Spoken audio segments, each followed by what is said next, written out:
Respected HOD, BOS Chairman and Faculty Advisor for IGS SBC Student Chapter, Dr. O. Ishwara Reddy Garu. Speaker of today's event, Dr. C.R. Parthasarathi Garu, PhD, IASC Bangalore, Founder, Chairman and Managing Director, Sarathi Geotech and Engineering Services Private Limited, Bengaluru. Mr. M. Tarun Kumar Garu, Assistant Professor, Coordinator of IGS SBC Student Chapter, Faculty Member of Engineering Department, SVC, and all the participants. A very good morning to all. I am Rupa, Social Activities Committee Head of IGS, Sri Vidyaniketan Engineering College Student Chapter. I feel privileged to extend my warm welcome to all on behalf of IGS SVC Student Chapter. The Department of Civil Engineering, Sri Vidyaniketan Engineering College, is organizing a guest lecture on pile integrity test methods with case studies under IGS SVC Student Chapter. Now, I would like to call upon Professor O. Ishwar Reddy Garu, Head of the Department, Civil Engineering and Faculty Advisor, IGS SPC Student Chapter, to give opening remarks. Over to you, sir.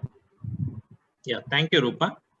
So, very good morning, Dr. C.R. Parthasarathi Garu.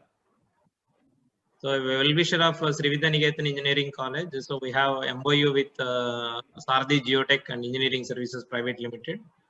He is very supporter of student community, so he will provide internships and even for jobs also. He is well in advance in coming forward to provide opportunities for our students. So he is very active in research as well as in practicing geotechnical engineering with enthusiasm. So he is elected newly for IGS New Delhi. So national chapter, that is the Indian Geotechnical Society, as executive committee member. I congratulate him.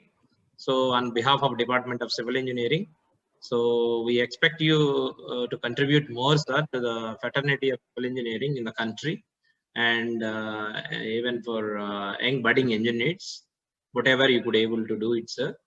So we are fortunate to have you here, so to deliver a lecture on pile integrity test methods with case studies. So you are the pioneer in pile integrity test, so knowledge dissemination. So as I have the information, you are conducting workshops on this with collaboration with foreign concerns. So thank you very much for your valuable presence. Thank you very much, sir. Essentially, all lives depends upon the soil. Unfortunately, soils are made by nature and not by man. And the products of nature are always complex. But we are blessed with geotechnical engineers to untangle. Today we are having one of them here to enlighten us. It's none other than our generous guest speaker, Dr. C.R. Parthasarathi Garu, PhD, IASC Bangalore, founder, chairman, and managing director, Sarathi Geotech and Engineering Services Private Limited, Bangalore. I request Mr. Harshit to read the profile of our resource person, Dr. C.R. Parthasarathi Garu. Over to you, Ashrit. Thank you, Rupa. I am K. Asrit Gupta, Treasurer of IGS SVC Student Chapter. I feel privileged to read the profile of Dr. C.R. Parthasarathi. Dr. C.R. Parthasarathi, PhD, IASC Bengaluru, Founder, Chairman and Managing Director, Sarathi Geotech and Engineering Services Private Limited.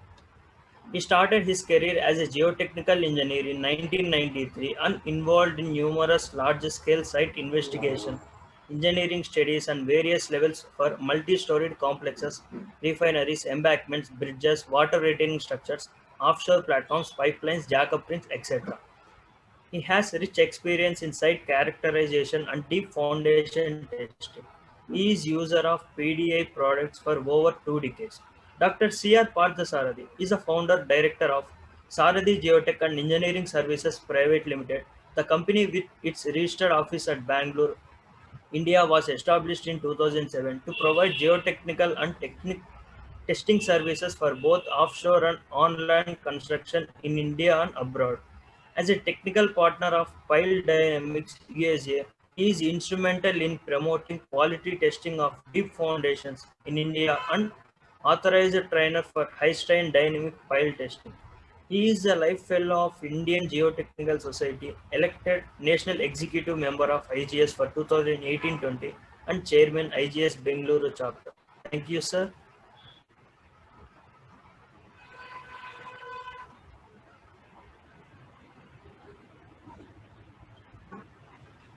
Can I share my screen? I consider it a great honor to welcome our guest speaker, Dr. C.R. Parthasarathi Garu, to share his valuable lecture with us. Please, sir.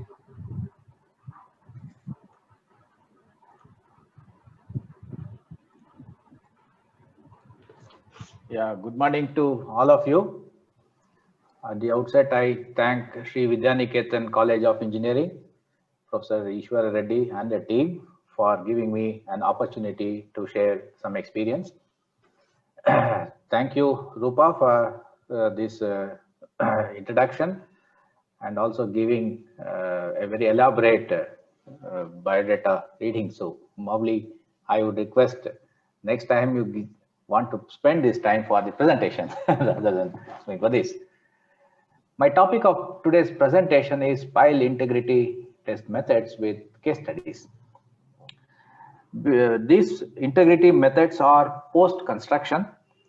I also will give you an introduction to some of the quality control methods that are available even prior to pouring concrete, that is very relevant for drill shafts. That is, most of the pile foundations are on board cast in situ piles in the country. So the new methods, the squid and the shape, I will touch base upon that before I get into the integrity methods itself. Even before the presentation, next couple of minutes, I want to share about our company, which we have added some new products and services. Probably it will be of interest to some students, which some of them I'll not be talking in this presentation. So we started in the year 2007. Here is the vision and mission. We have a large depository of database, not only from this company, but also from my previous experience and also the experience of several of our colleagues have accumulated enormous database along multiple geographies. It's just not the geotechnical data, but also we get involved into the testing. So we have the foundation performance observation.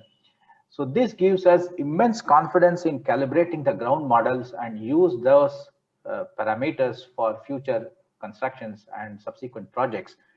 That's where we bring in experience in providing value engineering.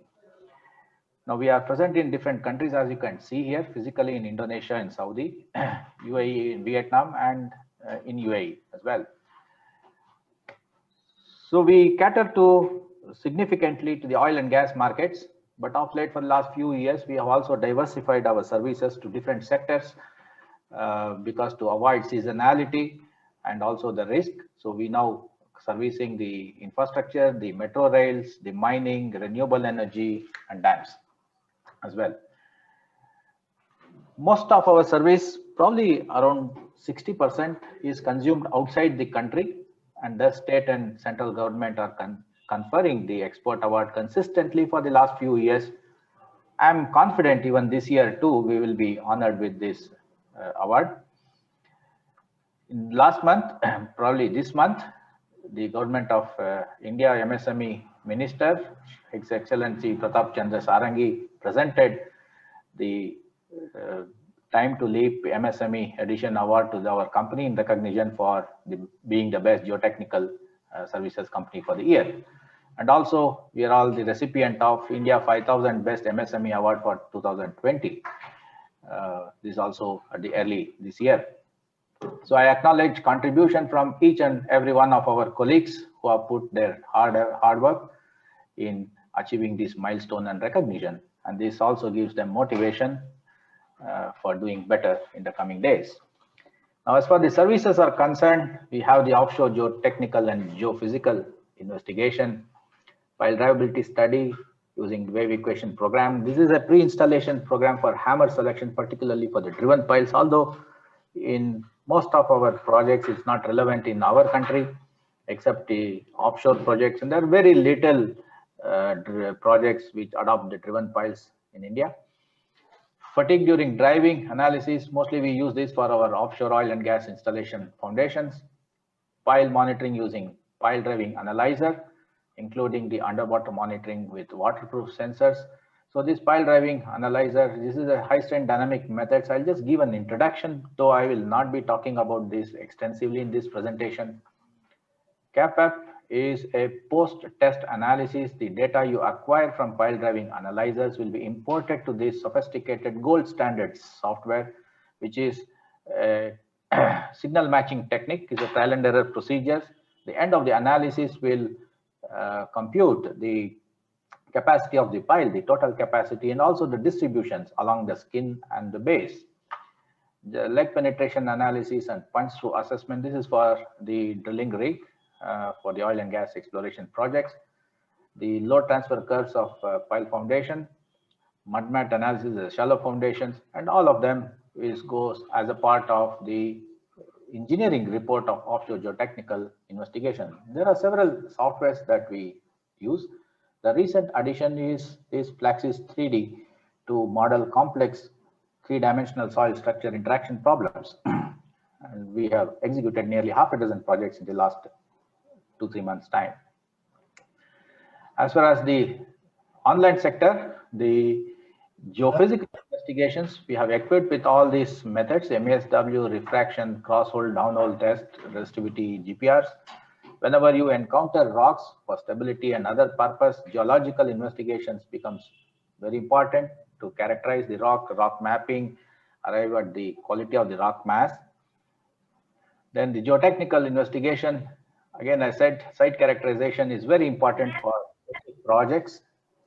So we conduct this extensively, the in situ test, the standard penetration test. We also measure the energy. That is very, very important.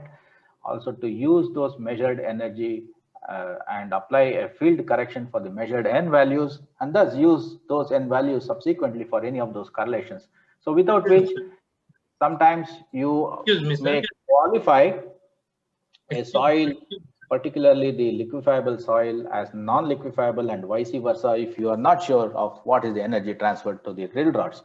So this is one of the good practice that we have implemented in all of our projects.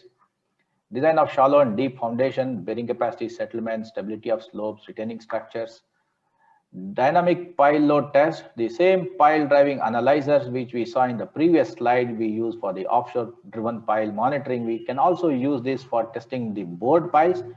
I will be not talking about this today. Pile integrity test, we will be talking about this. Crosshole sonic logging test, this is also another integrity methods. I will talk about it. These two are new methods, the shape and squid. I'll give an introduction before I go into the integrity methods. Excuse our laboratory, sir? Yes. So there is a window that is coming at the top of your slide, sir. I see. Okay, let me see if I can remove that. I'll reshare that screen.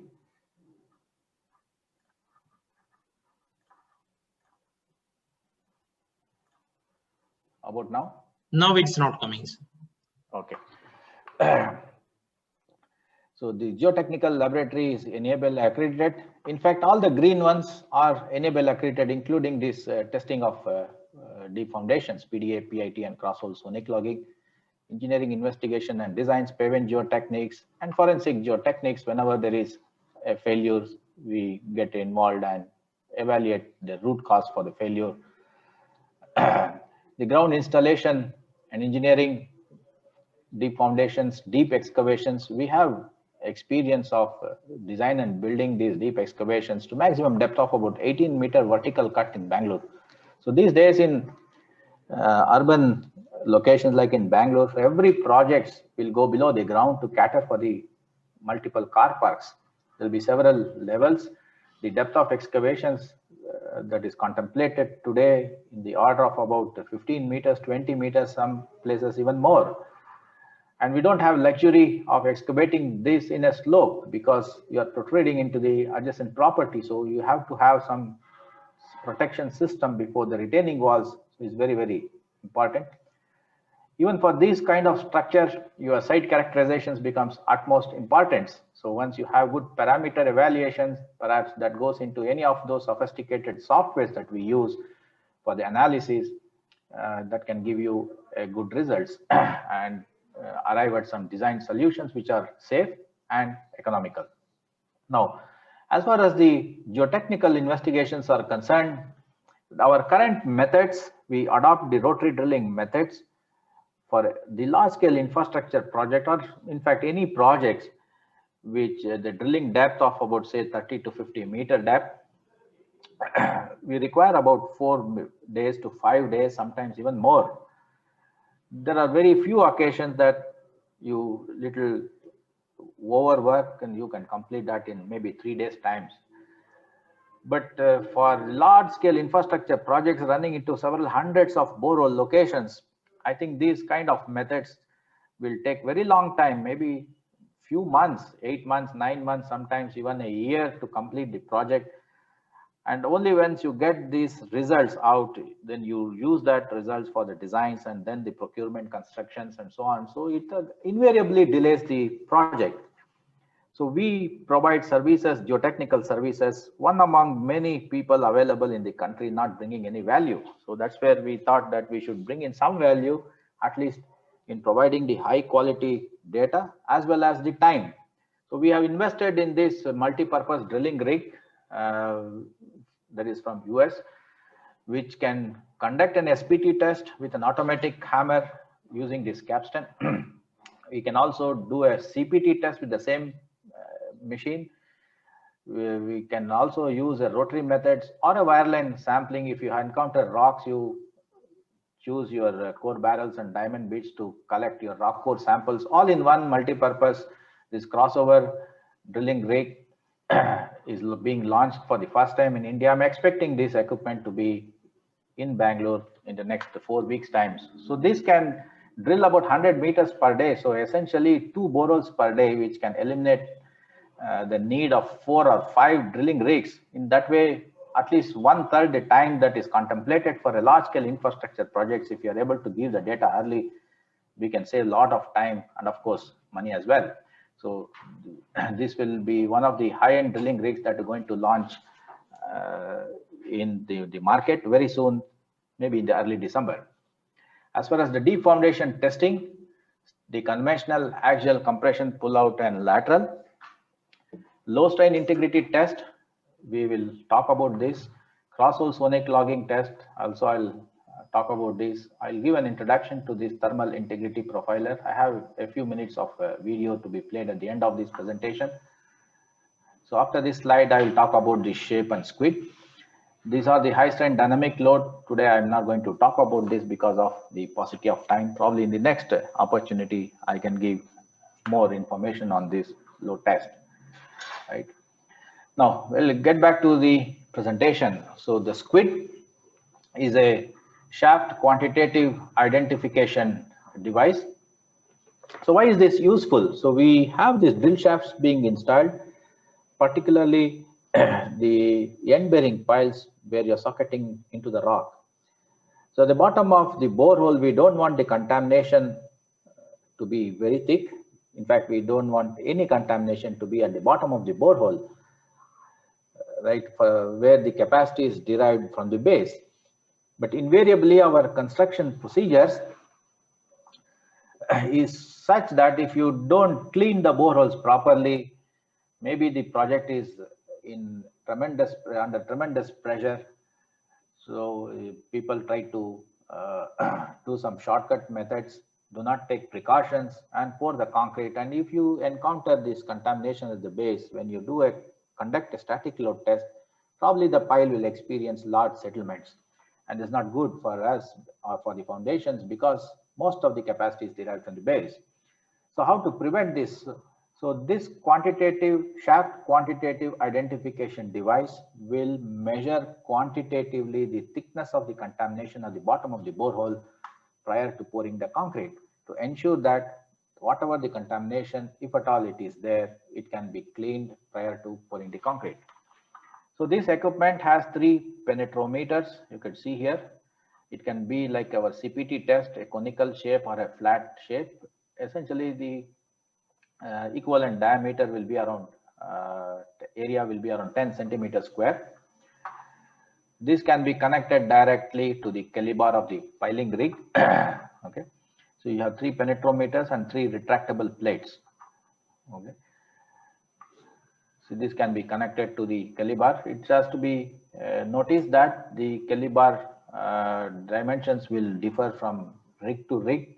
So you need to have an appropriate template of the size that matches the Kelly-bar that is available in the site. There are various sizes, 6 inches, 8 inches, maybe 12 inches, and so on and so forth. So you can remove these bolts that is fitted to this turntable, and then these templates can be altered to suit the size of the Kelly-bar that is available on the site. Now, once it is ready, you lower that to the bottom of the borehole. Through the Kelly-bar, you can release the force. Okay, and then it starts penetrating. So you see this colored one is the thickness of the contamination, right? So these cones penetrate into this contamination. It measures the force. As it penetrates, these retractable plates move up, and you can measure the displacement at the bottom. Okay. Now you could see here, this is connected, ready to be deployed into the bottom of boreholes. Even you have this polymer or bentonite mud below water, there's no problem. So it can go inside. So what is important here, we need to arrive at the probe and the debris thresholds. So how is this? I'm going to explain in a minute. The threshold of that mud or the contamination at the bottom of the borehole, which is considered to be a cohesive material,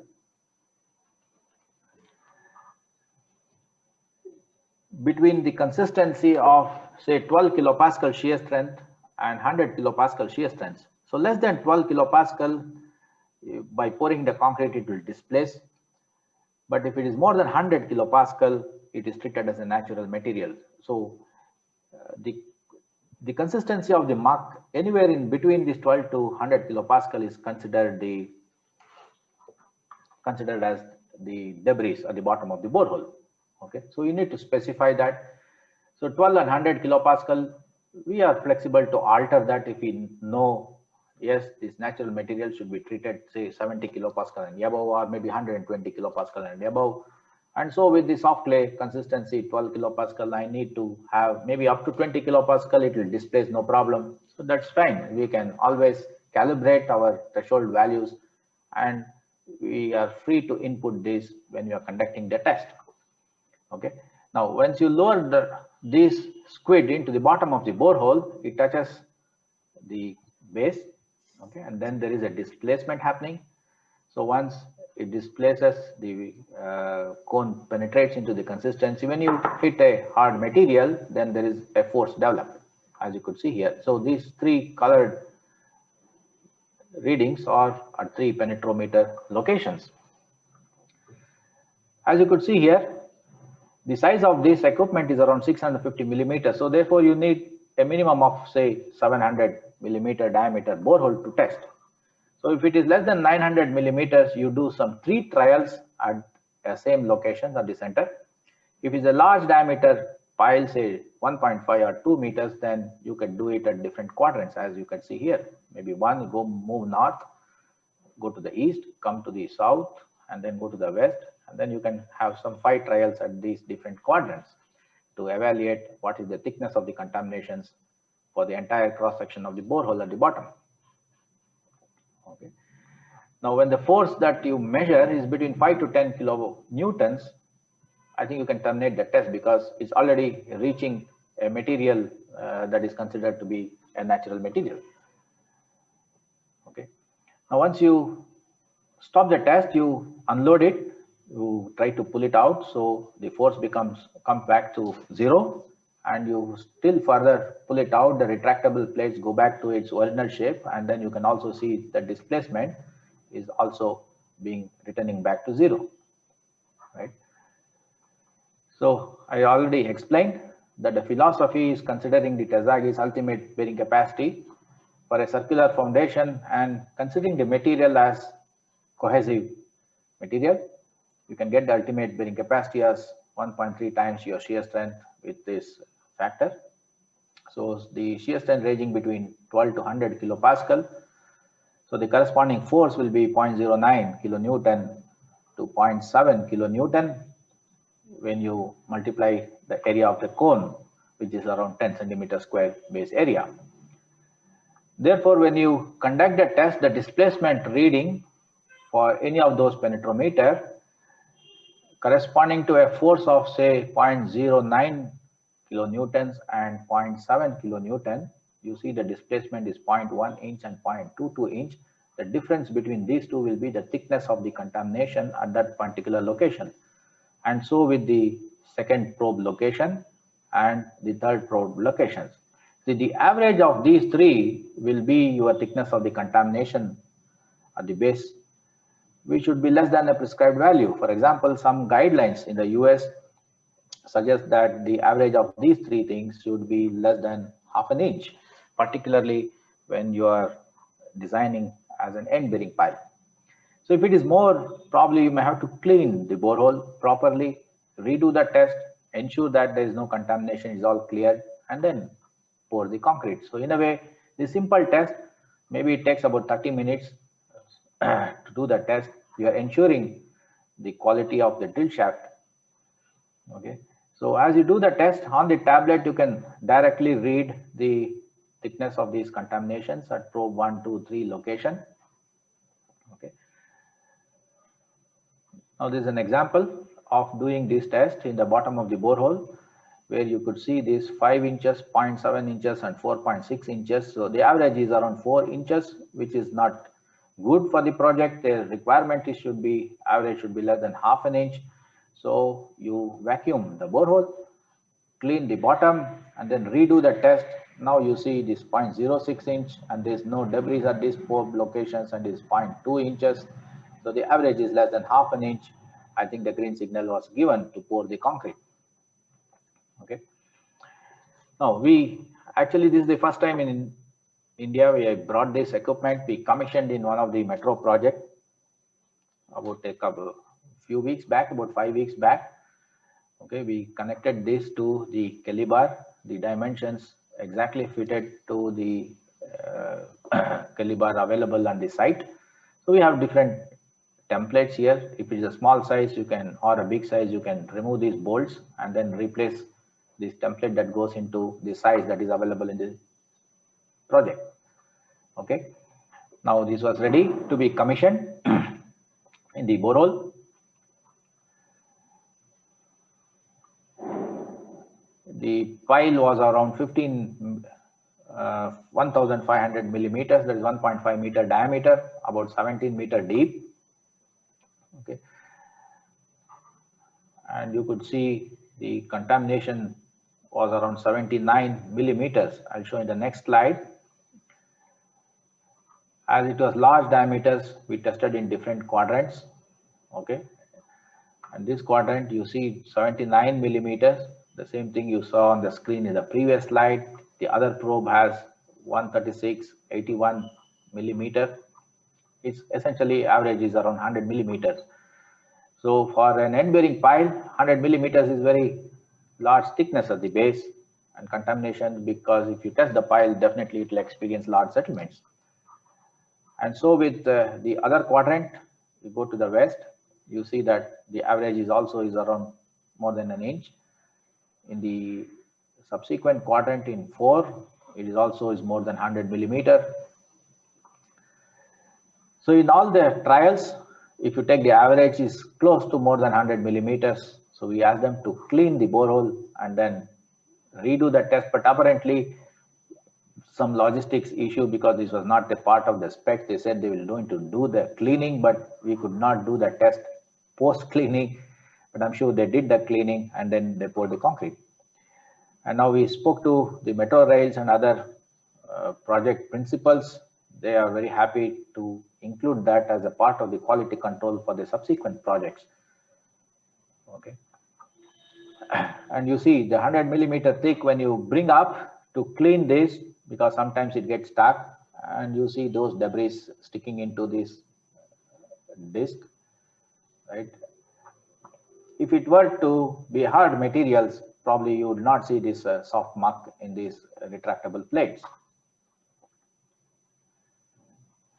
Okay, now the other one, this is for the bottom of the borehole, but how about along the length of the borehole to understand the shape of the borehole, the volume of the borehole excavation, whether there's going to be any eccentricity in the borehole, the alignment of the reinforcement cage. So we have another tool which is called as shaft area profile evaluator. This is also similar to the squid, which has a template at the top, which can go direct to the Kelly bar. Again, the size of this template should suit what is available on the site. So this has these ultrasonic sensors. Radially, it is mounted, 8 in numbers, and you have 2 numbers inside at a known distance, which will calibrate the wave speed as this equipment goes into the bottom or into the borehole. So when you apply a voltage to this ultrasonic sensor, the piezoelectric element inside will change its geometry. So this change will induce some pressure waves. So these waves will radiate out of these ultrasound sensors. It hits the boundary and then it comes back, so it measures the time. So you know the distance traveled, you know the time, you can get the velocity. And there is always a 2 ultrasonic sensors mounted inside at a known distance to calibrate the velocity of this. So you can have 1 scan per second. It's also very quick. Within 30 minutes, you can do the test. You can lower into the borehole and pick it up. Okay. So this is just before the deployment. Everything is ready. So once you deploy, as you have 8 sensors radially at 8 directions, you can get the radius of this pile borehole. The top, I think about 15 meters, there was a liner, there's a cased borehole, so that's where you see everything is intact. Before that, there was no liners, and hence there is a small eccentricity in the pile until it reached the bottom. This is about 45 meters. So what happens if you have very large eccentricity, so which will induce moments, and thus it reduces the load carrying capacity. So we need to evaluate that. Sometimes you have drilled and grouted piles in limestone regions where you have fractures. You will not be able to identify those things, but the shape can do that to evaluate the cross section of the borehole or the radius of the pile boreholes along the depth. You can also evaluate any inclination or eccentricity. It's very simple. As you lower down, you can directly view that in the tablet. At all the directions, you could see here, this is 3, this is 4, this is 5, this is 6. So all the 8 directions, you can get the shape of the pile borehole. So this is a very good information prior to pouring the concrete along the length, and the squid is to evaluate the contamination at the bottom of the boreholes. This is prior to pouring the concrete. So once you concrete the pile, there could be different anomalies. As you could see here, it could be a pile necking, that is a reduction in the cross section, the pile cracking or a break, particularly driven piles, precast piles. And there could be some bulging if you encounter some sand, some soft clays, so on. So bulging is no issues, but necking and cracking have serious issues on the safety of foundation. These anomalies can happen anywhere along the length of the pile. So once these piles are embedded below the ground, so no way you can evaluate unless you make some measurements. Okay. So these are precast driven piles. As you could see here, some of those piles, when they started excavating for the pile cap, these are already inclined. Some of the, in this project, in other photos, you could see that this inclination could be around more than a meter from vertical. Are these raker piles? No, these are all vertical load bearing piles to house the load of a ground plus 14-story building. Probably in one of the coastal cities, the profile was such that you have a deep-seated soft clays in the top of about 20-30 meters. While driving through those soft clays, tensile stresses becomes extremely high, right, and piles would have cracked. So these the cracked pile, when excavated for the pile cap with a small push, it would actually give away and it will have displacement. These are not wrecker piles, but piles damaged during driving. You could see here the cracks that could develop in the precast pile. Even in the board piles, you could see these kind of anomalies. In one of the projects for the lift pit, they have to excavate a little deeper for placing the pile cap, and they could see some stirrups here. They excavate a little deeper, they could see another stirrups. Finally, when they exhumed the pile, the bottom 3 meters did not have concrete. Even in this project, these foundations was supposed to take the load from ground plus 22-story building. And these are not very uncommon. And there's another project you could see here, very shallow pile, maybe around 6 meters. The bottom 2.5 meters did not have concrete. Okay, see the piles are very good at the top, but below that it was not. Finally, when you exhume, you could see that there was no concrete here. So there were a lot of construction difficulties, knowingly, unknowingly, intentionally, or otherwise, doesn't matter. All that we have to ensure as civil engineers that our foundation should be safe. So how can we do that? But only by testing the foundation. Right? There are several anomalies, as you could see here. The necking in the drill shaft, pile top damage. Okay, you can see the concrete getting bleeded. The precast driven piles getting damaged during driving, toe damage. Even steel piles driven to rock can be damaged. Okay, so conducting a mere static load test will not identify any of these anomalies for the deep foundation. Okay, so friends, today the profession comprising the owners, engineers, and contractors have a whole arsenal of modern technology and tools available to assist in providing efficient and economical deep foundation solutions. I think you already saw those two quality control newer technology, the SQUID and SHAPE, that is available prior to pouring the concrete. And now we'll see after pouring the concrete, what are the methods available to evaluate the integrity of the foundation. So the research began at Case Institute of Technology in the early 60s under the guidance of Professor Goebel. Again, it was dated back to several decades before, where driven piles were used. The only measurement for driven piles was set per blow, which is there for several centuries now. The limitations of only the set per blow, not measuring the energy transferred while driving the piles, gave very little confidence in using those dynamic formulas because of the uncertainties and very varied predictions compared to the static load test. And thus this research began with that premise to see if there could be any other newer methods to overcome that problem. So this research resulted in development of the pile driving analyzer, which is the pile capacity from pile top measurements, wave equation analysis program. This is a pre-installation program. I'm not going to talk any of these in this presentation. CAPWAP is a case pile wave analysis program, is a post-test analysis. The data from the pile driving analyzer is imported into this signal matching technique to evaluate or compute the pile capacity. Okay.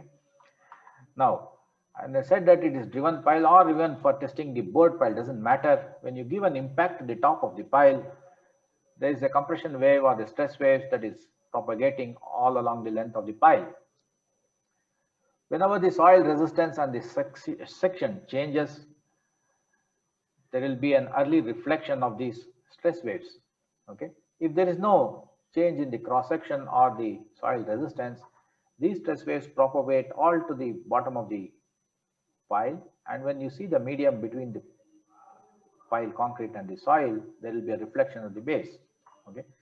This is a uniform pile with no soil resistance. But if you have some soil resistance, there will be an early reflection, or if there is any medium or impedance change, either necking or bulging, there will be an early reflection.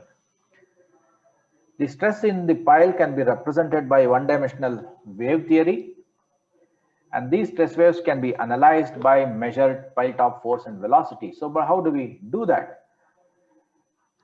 So we can do that by the strain sensor, which is mounted on top of the pile. which will measure the strain in the member. You know the modulus, stress by strain. You get the stresses, you know in the cross-sectional area, you get your force.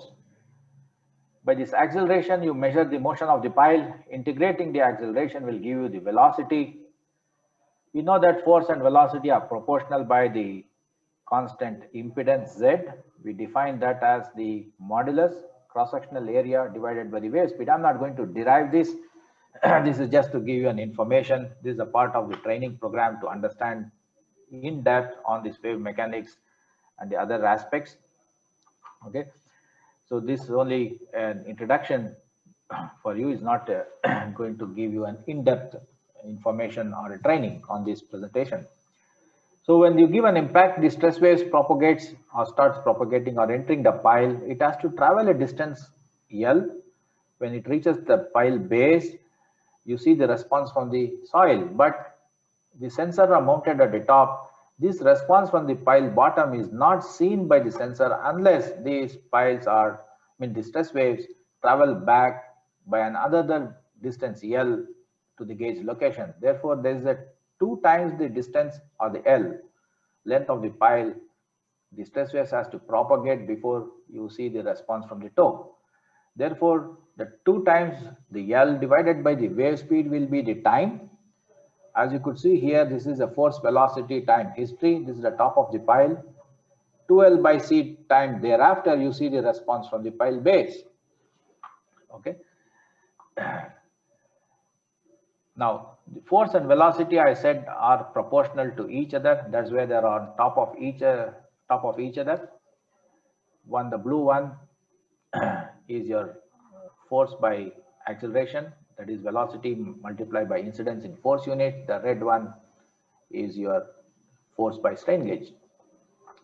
2L by C time thereafter, you see the response on the pile base. Depends on the end condition. It could be a free end or a fixed end.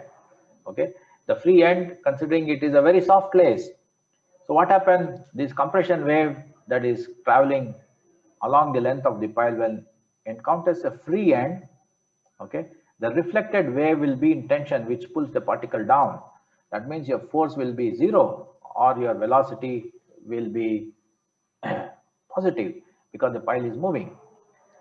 On the other hand, you can have other extreme will be your fixed end, where these piles are socketed into the rock. So the compression wave traveling along the length of the pile will encounter a fixed end. The reflected wave will be in compression. Therefore, the force gets doubled here, or the velocity will be negative because there is a rebound happening because the pile is not moving. So assuming that the blue line is, say, for example, is a force and the red line is your velocity. If it's a free end, velocity is positive, force is almost equal to 0 here, or you may have the other end. So the same interpretation for the pile integrity test as well. That's where I spent a couple of minutes to explain you this graph. Okay, we are the technical partners of Pile Dynamics to represent them in this part of the world, to provide training, conducting workshop and consulting and so on and so forth. These are very good technologies, but apparently what has happened, if people started using without understanding the basics, they go wrong. So we conduct training programs, which includes the wave mechanics background, proper practice, how to do the test right, the data quality assessment, application and interpretation, CAPAP theory, operations and example. Okay, this is a 3-day course. Of course, this is a paid training. If anybody is interested, you can get back to us. We can customize the training programs. Probably, if not now, most of the students who get into your profession, you may be a tester, you may be a reviewer, you may be the end user. If you want to really learn this technology, you can get back to us at any point of time to customize this training, which can cover these aspects. And it's very important that we need to understand better so that we can either be a good tester, good reviewer, or you can be a principal who can make decisions on the data itself.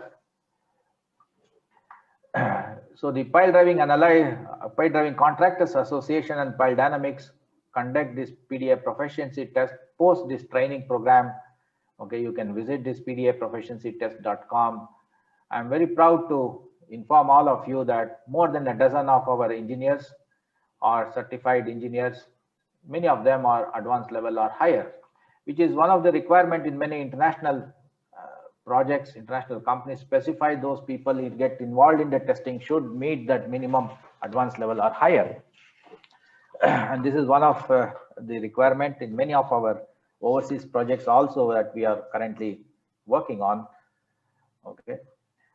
Now let us get back to the integrity methods. So the pile integrity, there are many methods. One is the low strain test, which is conducted by a pile integrity tester, which is codified as per ASTM as well as the IS codes. Now recently the IS code is also verge of revision. Cross-hole sonic logging test, and finally the thermal integrity profiler. So this pile integrity test or a pit testing or a PIT testing is very, very popular in our country for nearly 2 decades. Most of the projects that is adopting these test methods. Cross-hole sonic logging is not that popular yet, but although it is there for some few years, maybe some 4 or 5 years now, most of the metro projects and infrastructure projects have started adopting this cross-hole sonic logging test. Thermal integrity profiler is not very popular. Maybe there's an introduction to one pilot project in the country. We are getting this probably next month, and we already started talking to many infrastructure companies. They are very keen to introduce this into their upcoming projects. We will see the advantages of this over the other 2 methods in a short while from now. Now, this low strain integrity test is a quick and cost-effective method to evaluate the shaft integrity of concrete piles. The testing is able to provide the information on pile continuity, location of defect, and degree of defect. And this will not give any information on the bearing capacity of the pile. Please make a note of that. And this method is performed with a handheld hammer and a sensitive accelerometer and a pile integrity tester. Now, why do we do the test? We need to do the test to find the defects, assures quality, and thus reducing the risk of the foundation safety. So how to do the test? So you mount an accelerometer on the top of the pile, give a small impact. This is a low strain. Unlike the high strain test, you have to give a large heavy impact. Right. You are measuring the motion of the pile, that is your velocity, and that's exactly what you're seeing, your velocity time history. This is the top of the pile, 2L/c time thereafter. This is the response from the pile toe, which I already explained to you now. Okay. Now, when there is a uniform pile, the blue one, the stress wave propagates to the bottom of the pile and then it reflects back and it receives here. So 2L/c thereafter from the first impact or the first peak, you see the response from the pile toe. But if there is any defect in between, there will be an early reflection that could also be captured in the signatures. Okay. Now, this is how you do the test. Prepare the pile top. I will also show some few slides how important it is to prepare the pile top. Mount the accelerometer and connect to the pile integrity tester. An idealized good pile, you could see here the velocity time history. Okay, and this is the response from the pile toe, that is from the first peak, 2L/c time thereafter. This, the x-axis is your time in milliseconds. You see the response from the pile toe, there is no anomalies. But if you see any defect, for example, this necking, there's going to be an early reflection. So that reflection is captured here. When you see a positive reflection, that indicates a defect. When you see a negative reflection, for example, like this, you see a bulge. Okay, so be careful here. The positive reflections is a necking, the negative reflections will be a bulge. So we do not want to see any of these positive reflections because it is treated as a defect. So for testing this pile, preparation of pile top is extremely important. And you see on both these photos that the pile tops are very well prepared. But we as engineers, when we actually go for the test, we don't have the luxury of these kind of pile tops being prepared on all the projects and all the piles as well. Some piles, for example, if it's a tower, only 3 piles nicely prepare. But if you have thousands of piles being installed, I don't see that you have a luxury of pile tops being prepared so nicely. But it's important that all the piles that has to be tested has to be prepared. Okay, this is the pile integrity test after casting the cap. Okay, so the pile tops has to be prepared. So how to prepare the pile top? So you have to remove the loose concrete, contaminated fracture concrete from the pile. Okay, cut the rebars to minimum length, but if you see these overhanging rebars, then it will also gives you high frequency noise that may affect your interpretation. Make flat spot to attach the accelerometers. Very, very important. All the loose concrete mark contaminated concrete should be removed. The surface should be grinded nicely. Make some flat spots to mount your accelerometer with the grease adhesive, and then you give an impact from the hammer, and you see the grinding of the pile. This is very important. So our young friends who are going to be some prospect testers in the future, or as I said, it may be a reviewer or probably an approver, doesn't matter. Please ensure that these minimum things has to be followed in the project. Otherwise, you don't get good data, then the testers always intend to give you falsified results. This also is unacceptable to and all the loose concrete has to be removed before you actually do the testing. Okay, and you see here this is not being held properly into the pile. So if you don't have the good pile top, probably the readings what is read on the screen also is not good. So without good data, the interpretations become extremely difficult.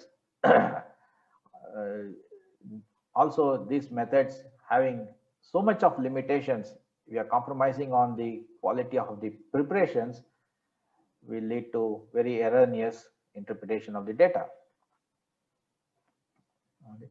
This is very less than ideal, but at least wherever the accelerometers are mounted, the flat spots are being prepared. Okay. And more so, please also be aware that these reinforcement has to be bent outside or cut to as minimum as possible. Otherwise, you're going to see this high frequency noise in the data itself. There are various equipments that can be used.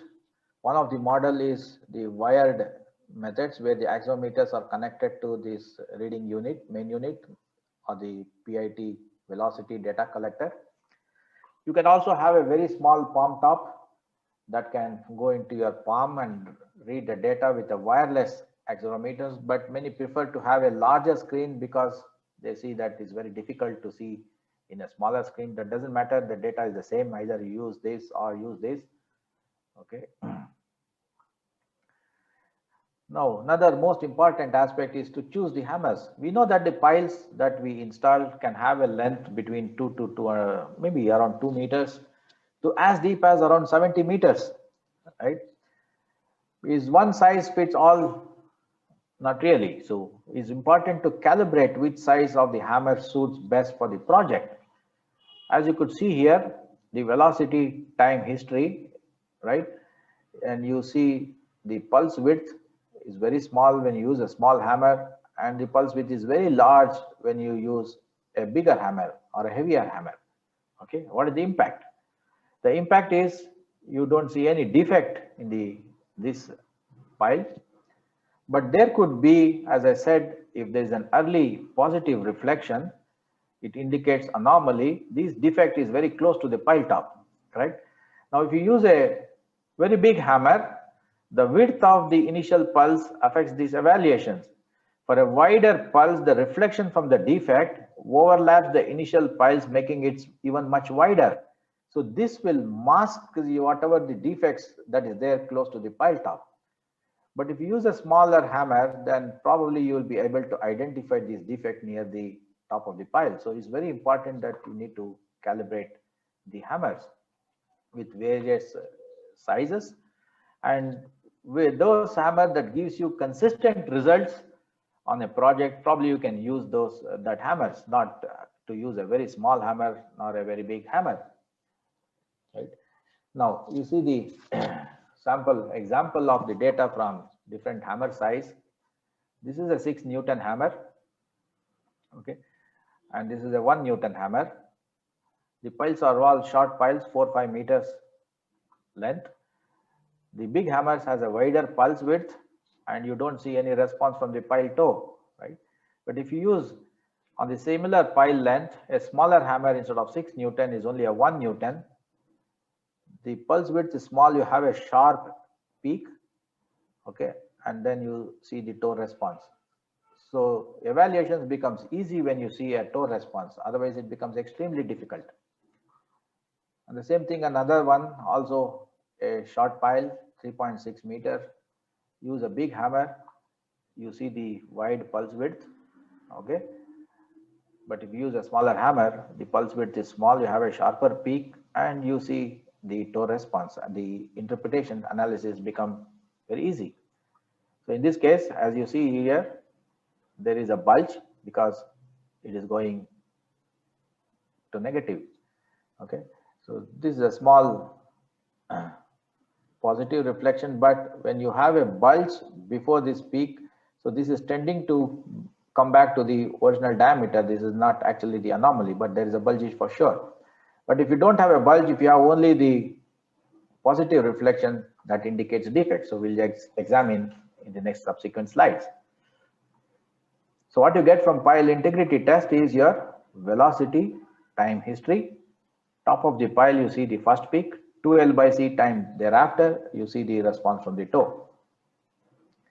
And the same interpretation we use for the high strength dynamic test as well. Of course, I'm not going to talk in this presentation. A sample data with a 10 Newton hammer, okay, this is the top of the pile, and you see the response from the pile toe.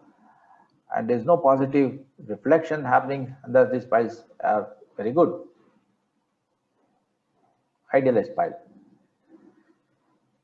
is a very long pile, around 55 meters. Although the toe is not very clear, but you see some response as we are using a very big hammer because of the length of the pile. Although the limitations of the pile, this PIT test is for a length to diameter ratio L/D of around 30. But we are successful in testing L/D of even larger. This is a 1 meter diameter pile. So now you see the L/D is around 55 because the top 20 meters is very soft clays.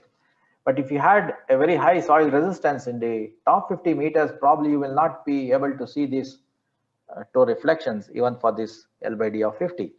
Okay, this is very important that you need to calibrate different sizes of the hammer. So it's a 15 kg hammer. If you use a small, say 5 kg hammer, probably you will not be seeing any of these response here, just a line. You will not be able to interpret where is the toe. Okay, and these negative reflections close to the pile top, there could be two reasons. One, it could be a bulge, or it could be the high frequency noise due to the reinforcement. So you have to be very clear. In this case, it is not a bulge, it is the high frequency from the reinforcement. Now testing under a tower, you have 3 piles. Okay. Now you could see here the velocity time history is giving you a positive reflections almost to the mid length of the pile, right?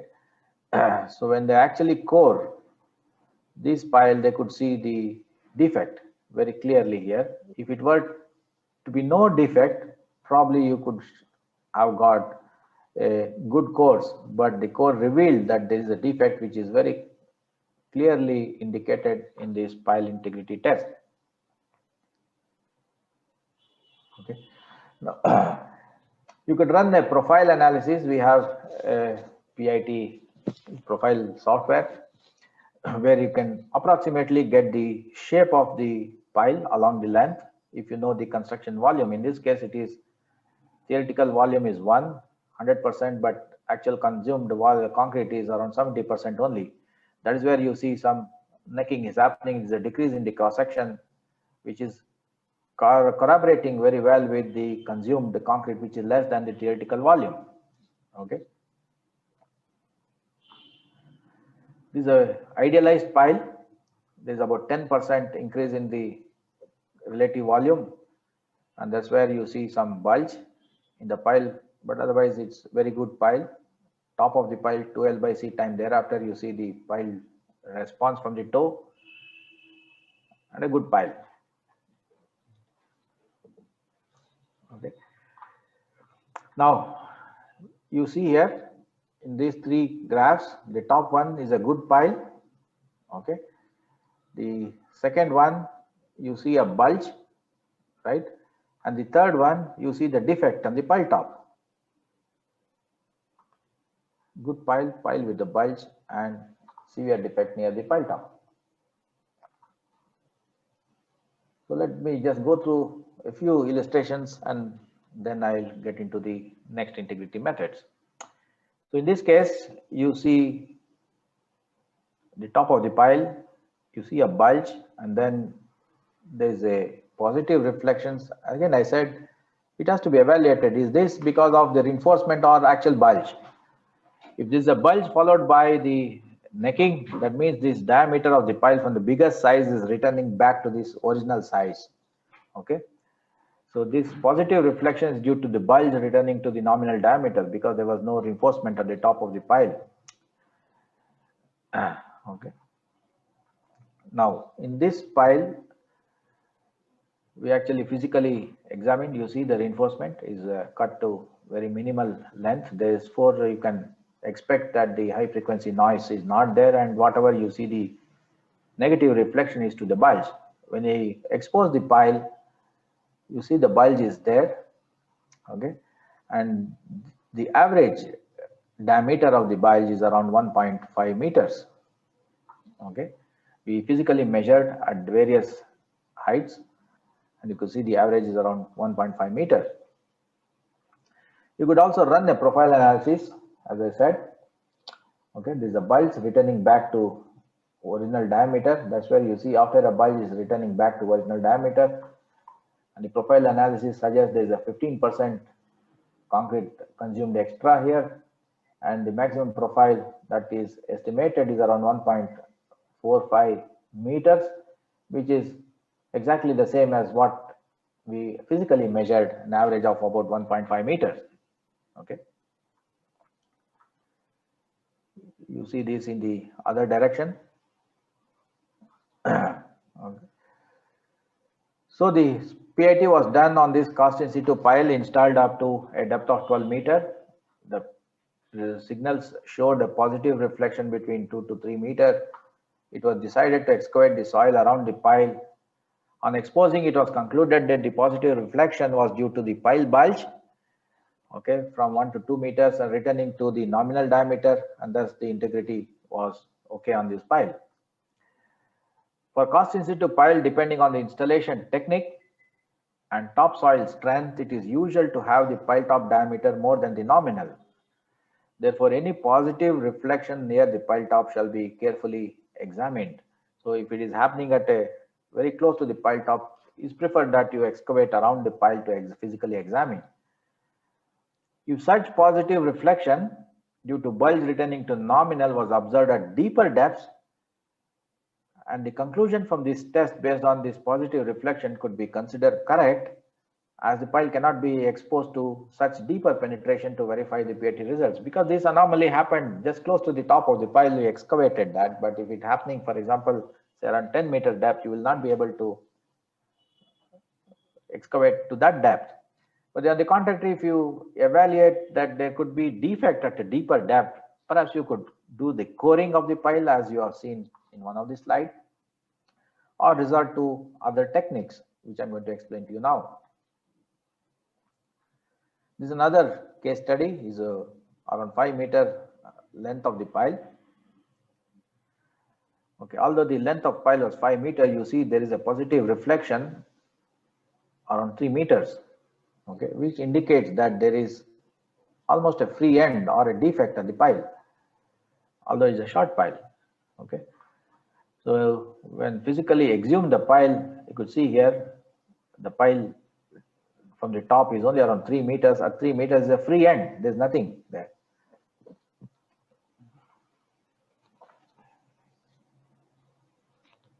And thus this pile can be treated as a short pile of only 3 meter length. So the original assigned pile length is around 5 meters, but since there is a early reflection and there is a free end at around 3 meters, this pile is considered as a short pile. So probably in this site, when they exhumed, they could know that the concrete has not gone into the bottom of the pile, which resulted in testing all the piles in those regions, in that project, sorry. So the PIT was performed on the pile installed up to 5 meters. Early positive reflection observed at 3 meters.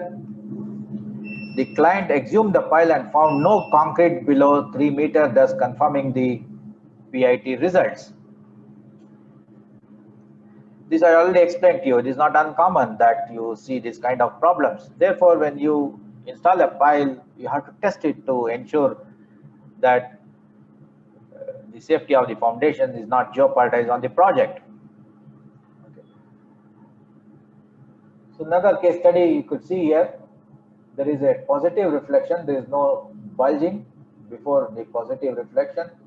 It indicates defect very close to the pile top, isn't it? Okay, this is also around 6 meter length of the pile. You see the top of the pile 2L by C time thereafter, which is around 6 meters. You see the response from the pile toe. So this defect, since it was close to the top of the pile, again it was exhumed, and you verified that this pile top, I mean this pile had a defect close to the pile top, which was very clearly evident from the integrity methods.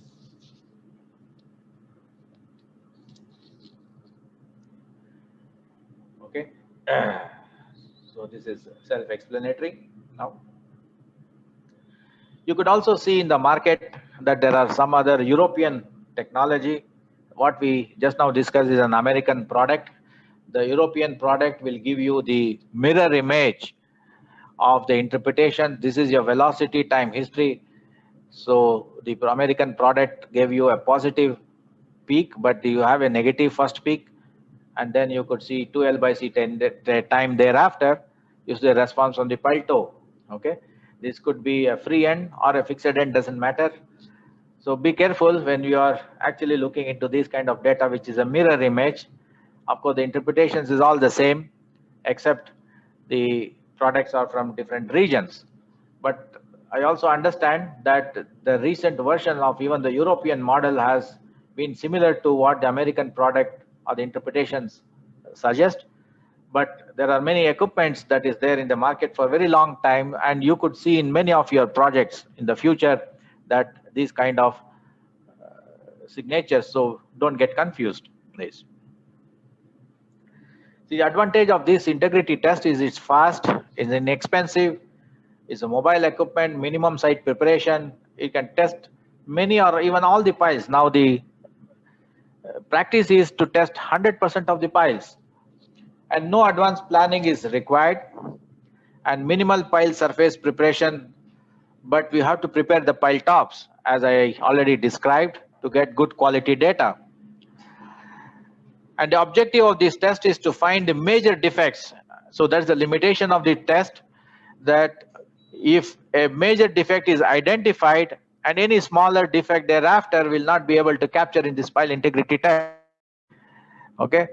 The limit of the test will be around L by D of 30. As I already explained, that if you have a very soft place in the top, for example, say 20 meters, this L by D of 30 is just a thumb rule. You may even test an L by D of up to 60 or 70. We have done that and we are very successful as well.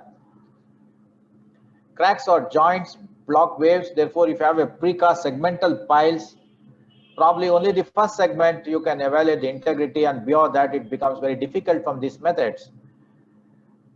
And certain reflections produce secondary or even tertiary wave reflection. For example, if you identify there's a major defect, what is identified thereafter will be the secondary reflection from this major defect, and these are not actual defects of the pile length. So that's the limitations of this test.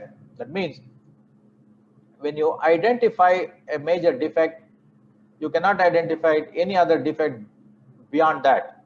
That is the limitations of this PIT test. So you need to be very careful on this. Okay. So with this, I'll go to the next integrity method. Is called the cross-hole sonic logging method. This test method is also done on the drill shafts. Since the drill shafts are very few in number, each one is very, very critical. To do the test, you need some preparations. For the cross-hole sonic logging test, you have to embed the access tubes. As you could see here, 4 numbers of access tubes is be tied to the reinforcement cage. This will be around 2 to 3 inches in diameter, because the probe will be around 35 millimeter diameter that goes into the access tubes. And these tubes are closed at the bottom. After pouring the concrete, you fill the water into the tube. How many tubes to be installed? Depends on the size. So the normal guidance is for a 300 millimeter diameter of the pile is 1 tube necessary. So for example, if you have a 900 millimeter diameter, maybe 3 piles, 1200 is 4 tubes. Sorry, the 1500 millimeters will have 5 access tubes. In this case, it is 1200 millimeter. That's where you see 4 access tubes. Okay. So when these access tubes are tied to the reinforcement cage, closed at the bottom, after pouring the concrete, you fill this access tube with water. And finally, you lower these sonic sensors. One is the transmitter, the other one is the receiver. But what we get, the recent ones, we call it as trans receivers. I'm going to show you that in the next slide, which can also transmit as well as receive from this. So which actually increases the efficiency by almost 6 times. So when you lower these sonic sensors into the bottom of the tubes and bottom up, you pull out, it measures the time of those sonic sensors or the waves that is transmitted from one sensor to the other ones with a known distance. You know the time, you get the velocity all along the length of the pile. And you can get in this direction, you can get in this direction, this direction, this direction, or this direction. Okay, so this is how you test the pile. Less than a meter, you have 3 access tubes. Between 1 to 1.4 meters, 4 numbers, and more than that, you have 6 numbers. If you have a diaphragm wall, you can have the access tubes like this. Excuse me.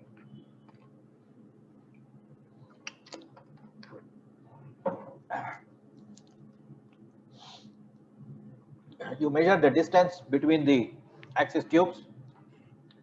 Once the concreting is done, then you put your sensors into those access tubes that can be connected to the tablet. It's called as the cross-hole analyzer.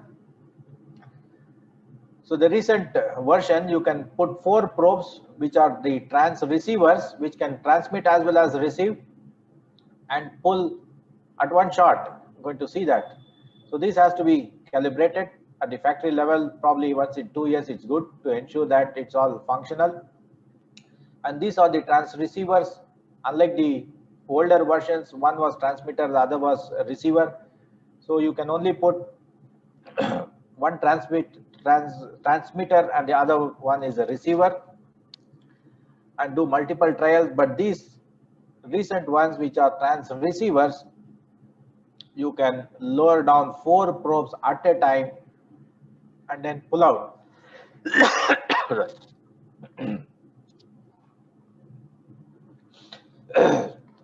This also has to be calibrated.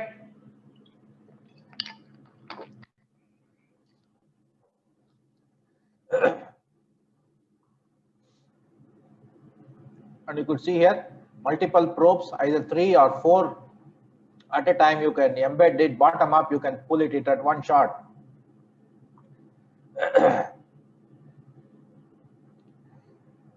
This is the 4 probe being pulled at 4 different colors.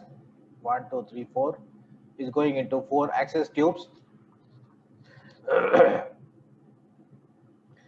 So what you get from this test?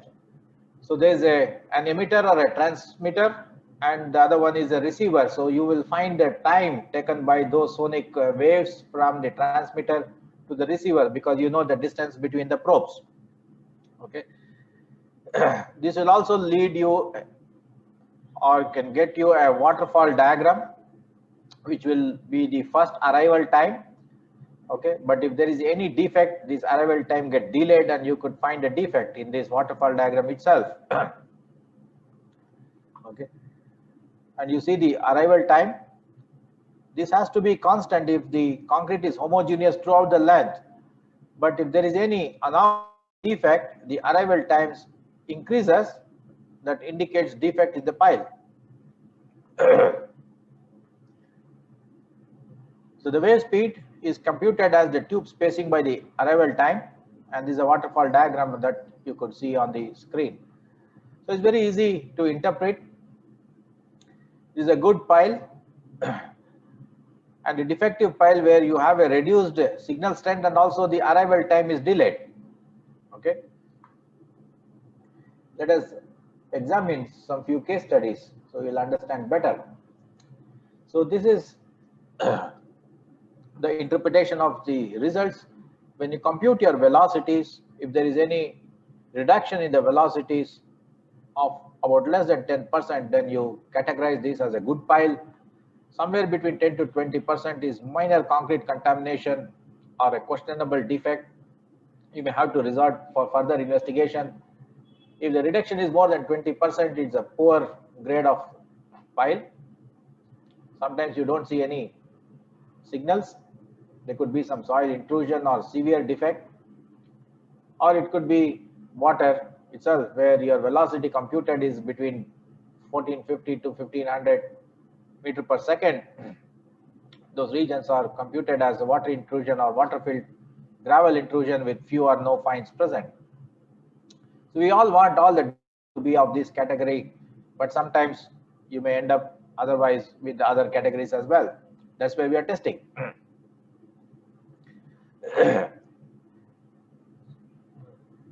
Now you could see the defects can be found automatically, and the first arrival time is increasing.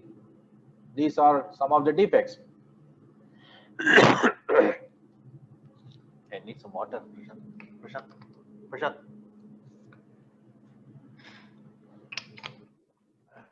Don't mind. Sorry. So with these results, you can also run a tomography which can give you the defect in 3-dimensional space and quantitatively identified where are those defects. So within the reinforcement cage, this can very well identify the degree of the defects and at what location it is along the cross sections. Unlike the PIT kit cannot tell at what location in a cross section the defect is there. It can only tell at what depth. But this cross logging test within the reinforcement cage, it can very well evaluate that defect is at what location within the cross section as well. Okay. Now just examine a couple of case studies. This was tested in US. Okay, and you see the waterfall diagram indicates that there could be defect at the top of the pile. So when to test? So it can be tested somewhere after 3 days of pouring the concrete, but some guidelines have to test around 7 days, the French norms, for example. That also depends on what type of access tubes you use. Most preferred is the steel access tubes. Sometimes it could be also the PVC access tubes. if you test the PVC access tubes after a very long delay, there could be debonding of these PVC tubes, and thus it becomes extremely difficult to interpret the results. Okay, therefore it's a good practice in some of the major projects is to test the pile probably every day, maybe third day, fourth day, fifth day, like that, and find out at what timeline there's going to be a debonding, and thus you can choose your timeline that within the debonding from the day of concrete that you could do the testing. Maybe between 3 to 5 days is a good to start with. And this one is again a Department of Transportation project in the US. As you could see here, the first arrival time is increased here, and you see the waterfall diagram also giving you some problem at the bottom of the pile. When actually exhumed, you could see the bottom of the pile had some defect. Okay. And this one, you could see the defect around 10 meters depth. The construction logs or the pile bore log did not reveal any, thank you, anomalies, but after the CSL test was performed, they considered that they poured the concrete in water because they had some problem with the trimming. You could see the bleeding of the concrete, and thus the shaft was rejected. Okay. Now, in this side you have two piles. Okay, we actually did this for accreditation purpose. One is actually a very good piles, and we made an intentional anomaly or a defect in the pile. You could see the good pile, there is no problem. In the first arrival time, the velocity computed is very uniform all along the length of the pile. But the other pile, you could see the defect which was intentionally created in the different tube direction as well. Okay. On the same pile, also the integrity test was conducted. You could see here is the good pile, the top of the pile with the pile toe response, and you see the low impedance which has a defect, which was also verified by the cross-hole sonic logging test. This was in our Indonesia project, a 1 meter diameter pile with 4 access tubes, but this were blocked. I think they could do only testing along these 3 tubes, 1, 3, 1, 2, and 2, 3 location.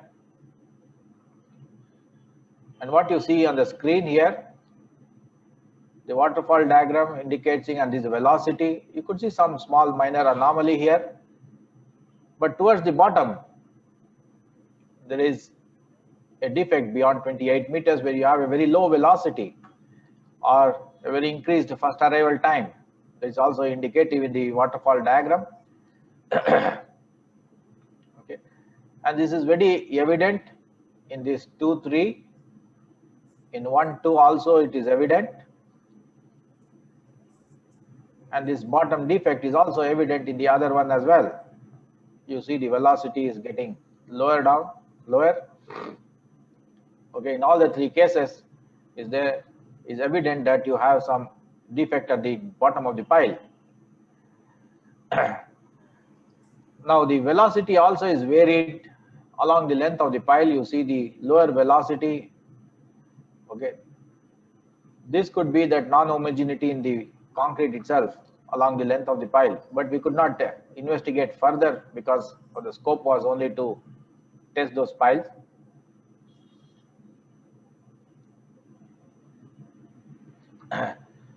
In summary, this cross-hole sonic logging test is an automated defect analysis, can assess concrete quality and provide numeric and graphical presentation. Shaft with no defects or full section defects requiring replacement or repair need no extra analysis. Shaft with local defects can be analyzed by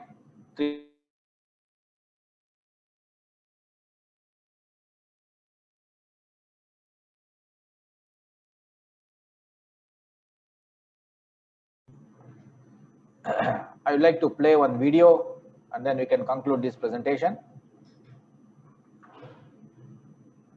Thermal integrity profiling. The concrete shaft is drilled on a bridge I think I will, some screen is coming. I will reshare the screen and then I'll play the video.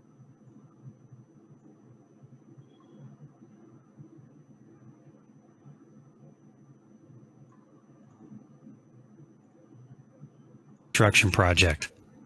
Access tubes are tied to the reinforcement cage and concrete is poured. About a day after, the integrity of the shaft is tested by thermal integrity profiling, or TIP. TIP is performed while the concrete is curing, since the heat that it generates is a function of concrete volume and quality. An engineer inserts a thermal probe in one of the access tubes and lowers it down the tube. The probe measures the temperature of the curing concrete and an instrument records it. Cooler temperatures indicate reductions in concrete volume or poor concrete quality. Warmer temperatures indicate increases. The engineer repeats the test for each of the tubes. In another test setup, the reinforcement cage is fitted with thermal wires instead of access tubes. The wires contain sensors that constantly measure the concrete temperature. The engineer analyzes data on a computer displaying the measured temperatures along the length of the shaft for various measurement points. The total volume of concrete installed in the shaft is shown on construction records. An engineer runs software which uses that information and measures temperatures to estimate the shape of the shaft. The engineer also evaluates the thickness of the concrete cover and the cage alignment. TIP evaluates concrete quality and shaft integrity not only inside, but also outside the reinforcement cage. Okay, so this thermal integrity profile is similar to the CSL, the cross-hole sonic. Instead of the access tube, you embed the thermal wires along the length of the cage. So, and you pour the concrete within 24 hours, the temperature measurements will give you the quality of the concrete, whether you have a defect or a bulge. Now, this thermal integrity profile will also evaluate the integrity even beyond the reinforcement cage. Unlike the cross-hole sonic logging test, the integrity can be very well evaluated only within the cage and not outside the cage. And this overcomes this limitation. And probably this is very, very popular in the US. We are trying to get this by December. And we don't have much case studies that we have developed for thermal, and thus I'm not going to show you anything now. Probably the next opportunity after a few months, we will generate more case studies, local case studies, so which I can present. So with this, I conclude this presentation. I thank you very much for this opportunity. If anybody has any question, I'll be very happy to address those questions. Thank you very much.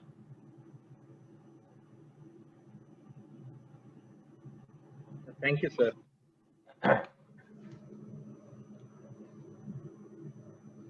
Did I overshoot the time? No, sir. No, sir. It's okay. You are on time. We were late actually a little bit.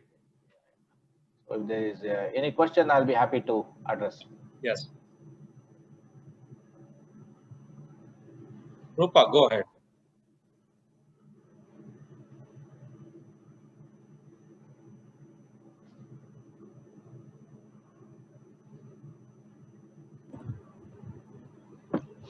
Hello, sir.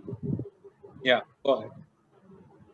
Sir, how important it is to take MTech or MS after civil engineering graduation? How important is to take MTech or MS after graduation? Yes, Is sir, that a for question? civil engineers.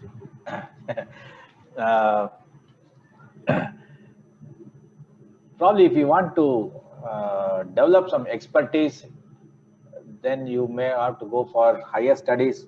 If you are really interested in jobs to build your skills, you can continue after the graduations to go to some industry, gain some experience. I always suggest that you have at least a couple of years of industry experience, even if you want to pursue higher studies. Thereby, you actually know the newer methods, the newer technologies, emerging trends, and perhaps that will also help you to excel in your future academics as well. So always higher studies is good. I don't discourage, but how many people are really interested and can afford? So it depends on their individual choice, isn't it?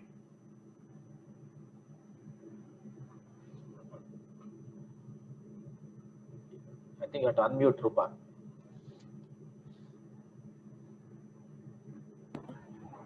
Thank you, sir. Actually, I'm planning to do my MTech. That's why I've asked this. Yeah, you're always encouraged if you have that passion.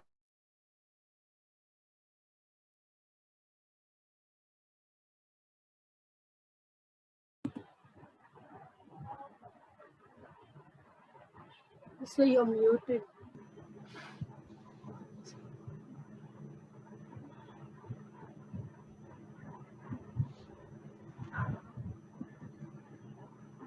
Thank you, sir, for your encouragement. Students don't have any question. Have they understood? I don't see any charts coming on the topic. So I request the students to ask question on the topic. I will be able to answer you.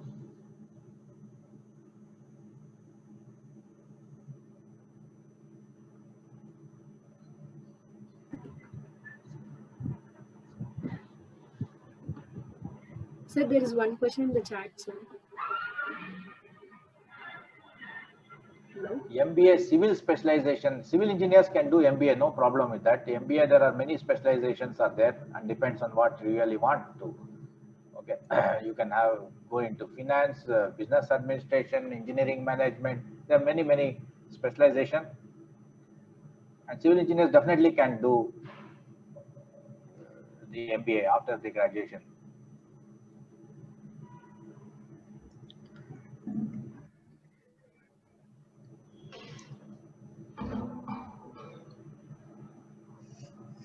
Sir, Parthasarathi sir, I have one question.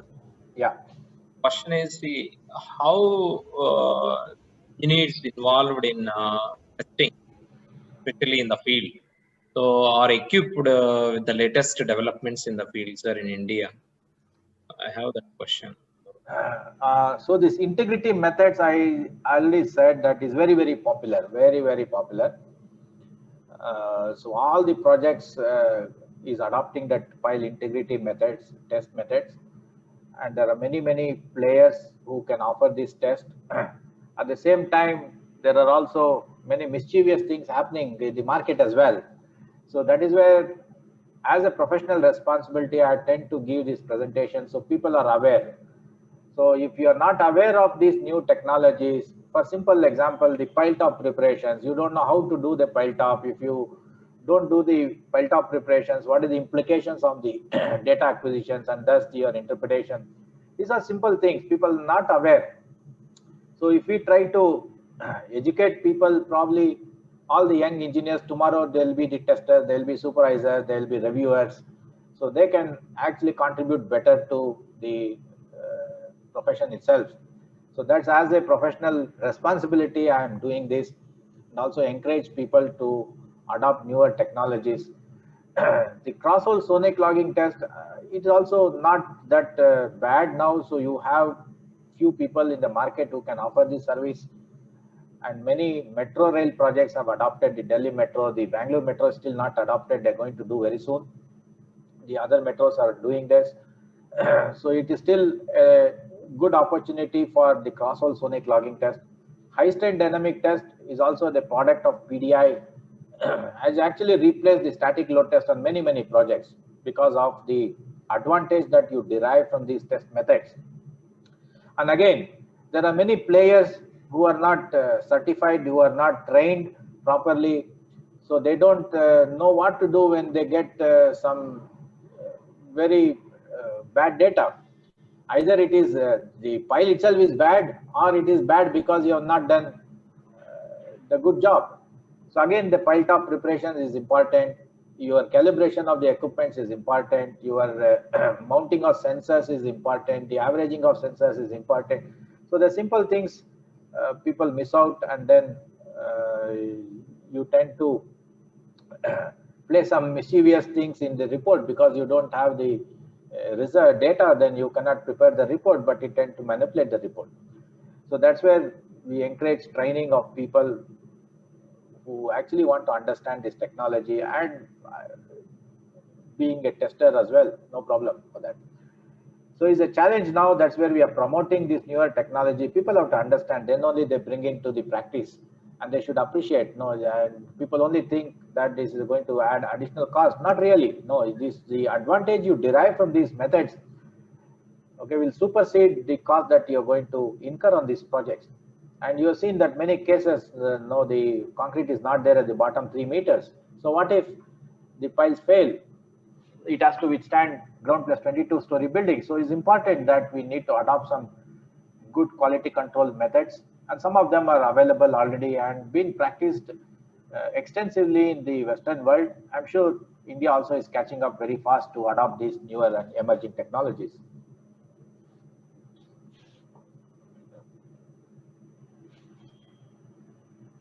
Thank you, sir.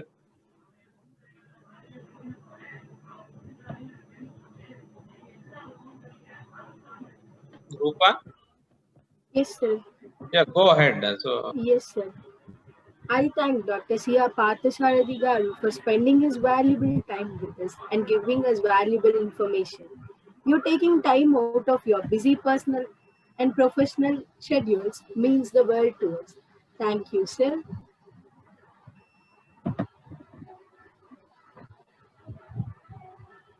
thank you, Parthasarathi garu. Yeah, thank you, sir. Thank you.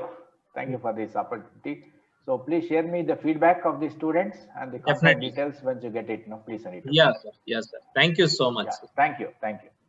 Bye, sir.